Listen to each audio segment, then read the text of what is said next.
Hey guys, welcome to Crash Course Clemson. Today we're going to be talking about the untold histories of Clemson. Being a university that was literally made on a slave plantation, this place has a lot to unfold.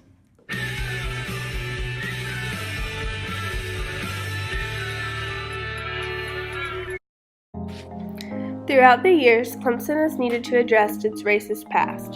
Racism throughout its history and present time has been of major concern in our community. There are many places found on our Clemson campus that have both dark history and symbolism. To begin, Clemson was founded in 1889 through Thomas Green Clemson, who was married to Anna Maria and settled on her plantation with her. Anna Calhoun's father was John C. Calhoun, who stated in 1837 that slavery was a positive good. In 1893, the university opened and was an all-white campus.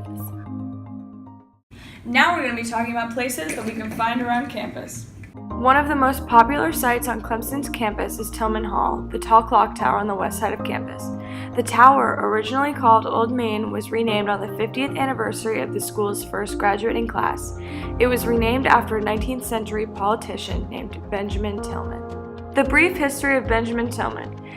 In July of 1876, Tillman led a group of white supremacists into Hamburg, South Carolina to kill 6 African American men and murder 4 others whom the group had captured.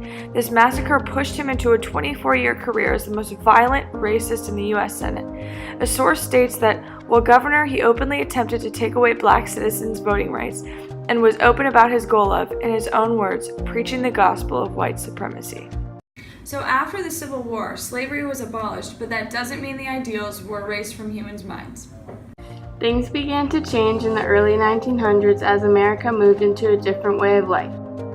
In 1923, George Washington Carver spoke at Clemson and Tillman Hall. He was a Tuskegee Airman at the time, so his speech at the school kick-started a few winds of change. The first non-white student was admitted and graduated, a student that was Japanese. In 1963, Harvey Gantt became the first African American to be admitted into Clemson. Clemson had been a whites-only school for 7 decades. The Gantt Intercultural Center is named in his honor, and Harvey Gantt and his wife are active members in today's Clemson community. As petitions and ideals are being increasingly supported by students, a push for a new wave of change has begun. The Clemson that we attend now is striving to be more accepting and honor its core values of honesty, integrity, and respect. We have come a long way, but it still has milestones to go in terms of racial equality.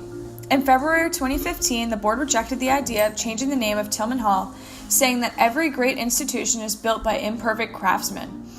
As Clemson noted that the growing call for a name change was necessary, it was stated that the hall is protected under the state's Heritage Act and would therefore require a 2/3 vote in each chamber of the South Carolina General Assembly in order for the name change to be enacted.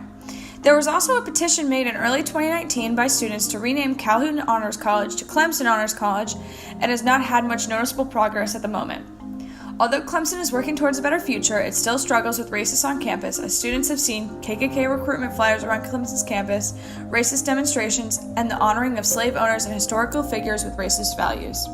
As a campus built upon a plantation, it is important for our community to know the history behind the people who founded this university and understand the things we need to overcome and leave behind.